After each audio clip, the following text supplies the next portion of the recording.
নমস্কার, high, hello, সুপ্রভাত। সকলে কেমন আছো? প্লিজ কমেন্টে জানিও। আমরা বেশ ভালোই আছি।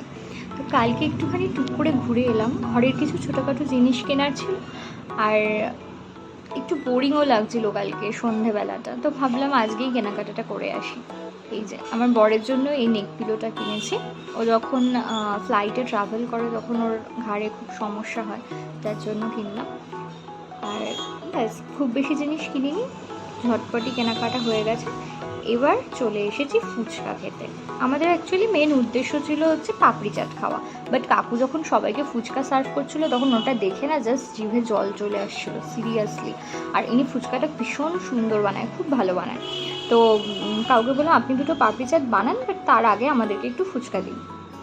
আমরা একটুখানি ফুচকা খেয়ে দেন তারপরে পাপড়ি চাট খাবো বলে বসলাম।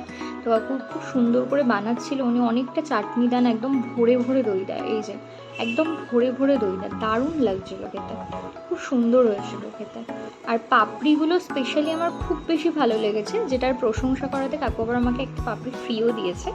তো আমি বলছিলাম যে আপনি খুব ভালো বানিয়েছেন, এবং উনি শুনে সত্যি কথাই ভীষণ খুশি হয়েছে, যেটা আমার দেখে খুব ভালো লেগেছে। যে কিছু কিছু মানুষ আছে যারা ব্যবসা করে হয়তো শুধুমাত্র অর্থের জন্য, প্যাশনটা সেখানে থাকে না। তবে কাকুকে যেটা দেখলাম যে উনি খাওয়াতে ভীষণ ভালোবাসে, মানে আমি আর মা যে প্রশংসা করলাম যে খুব ভালো হয়েছে, সেটা দেখে কিন্তু উনি ভীষণ খুশি হয়েছেন।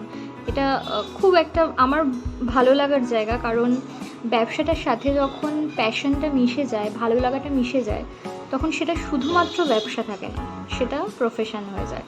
তো একটা ভালো লাগার কাজ। I think profession and business and service, এইগুলোর মধ্যে অল্প বিস্তর ফারাক রয়েছে। তো ঠিক আছে, অনেক জ্ঞান দিয়ে ফেলেছি, চলো টাটা বাই, সবাই খুব ভালো থাকো।